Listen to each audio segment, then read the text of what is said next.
Hi అండి, ఈరోజు fish curry చేస్తున్నాను. 1/2 కిలో ఫిష్, ఆనియన్స్, పచ్చిమిర్చి, టమాటా, అల్లం వెల్లుల్లి పేస్టు, కొత్తిమీర. ఇప్పుడు తయారయ్యే విధానం చూద్దాం.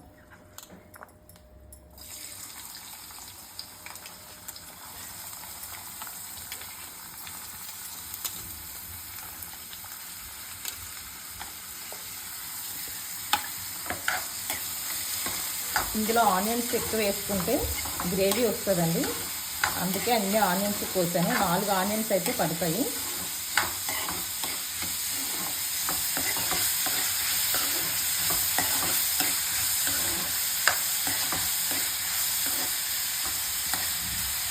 చూడండి, ఆనియన్స్ బాగా వేగినాక టమాటా 3 టమాటా కట్ చేసి పెట్టుకున్నా.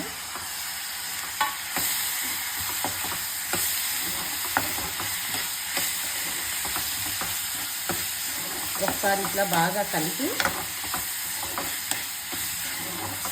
అందులోని సాల్ట్,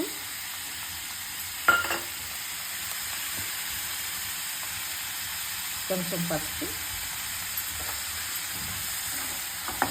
వేసుకొని హై ఫ్లేమ్లో పెట్టుకొని ఇంకా బాగా కలుపుకోవాలి.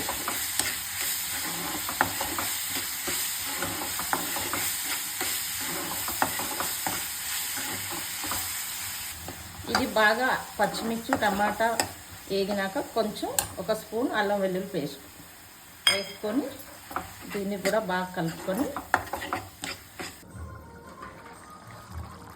అయిపోయిందండి. 50 మినిట్స్ అయిపోయింది కదా, చూడండి అంత బాగా ఉడికిపోయింది.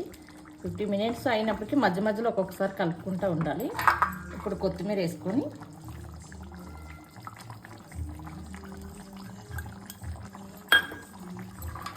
ఒక్కసారి ఇలా జస్ట్ ఇలా కలుపుకొని ఒక్కసారి 1 మినిట్ అంతే ఉంచాలి. 1 మినిట్ అయిపోయిందండి, ఒకసారి చూద్దాం. అయిపోయిందండి, ఫిష్ కర్రీ రెడీ. ఇప్పుడు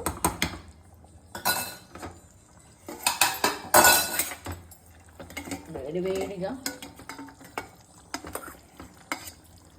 రైస్లోకి ఫిష్ కర్రీ వేసుకున్నామంటే చాలా వేడిగా ఉంది, వేడివేడిగా తింటేనే బాగుంటుంది. చూడండి, రెడీ ఫిష్ కర్రీ.